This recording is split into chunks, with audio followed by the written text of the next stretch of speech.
יום המשפחה, אז הנה כמה נתונים. משפחה ישראלית הממוצעת, מספר הילדים הוא 2.4. 6% מהמשפחות בישראל הן משפחות חד-הוריות. ותל אביב היא העיר עם הכי הרבה זוגות נשואים ללא ילדים. ויש גם משפחות שנפגשות כל יום לא רק בבית, אלא גם בעבודה. אלה שאצלן העסק המשפחתי עובר מדור לדור, אז איך מצליחים לשמור על המשפחה תוך כדי כל זה? אורן אהרוני מדווח.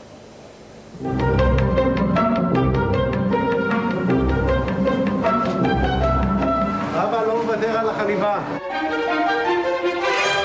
זה כבר דור רביעי בעסק. סבא נפתלי ואחריו הבנים, הנכדים והנינות. הרבה חלב זרם כאן בתל עדשים מאז שהתחילו לחלוב לפני כמעט 90 שנה.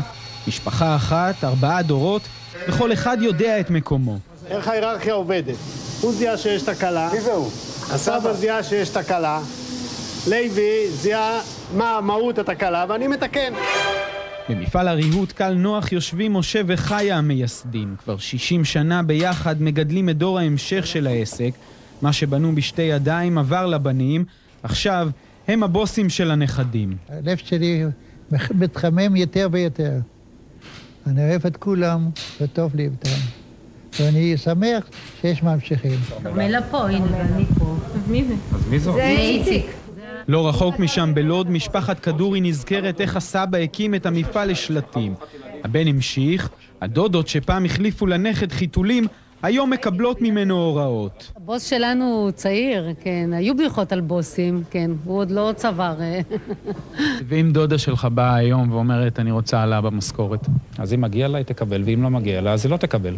לא פשוט לנהל משפחה. לפעמים לא ברור אם זה עסק משפחתי או שהמשפחה היא בכלל העסק. מי מחליט על המשכורות? משכורת? אין משכורת. עובדים בהתנדבות. נותנים משכורת, אז זה בסדר. הם מקבלים ממך תלוש משכורת? לא מקבלים, הם לוקחים. הייתה תקופה שהעסקנו את הבני נוער, או בחופשות או אחרי זה, והאמרה שלנו הייתה שעד השער זה בן משפחה, מהשער זה עובד. מבקר המדינה לא יכתוב עליהם דוח. סידור עבודה לבן או לבת זה דבר טוב, בעיקר לגיבוש. הרי לא קשה להסתכסך, זה עלול להוביל לפירוק המשפחה. ואיך באמת שומרים על משפחה מאוחדת ככה? מה הסוד? ויתור, פשרנות, זה שם המשחק בחיים.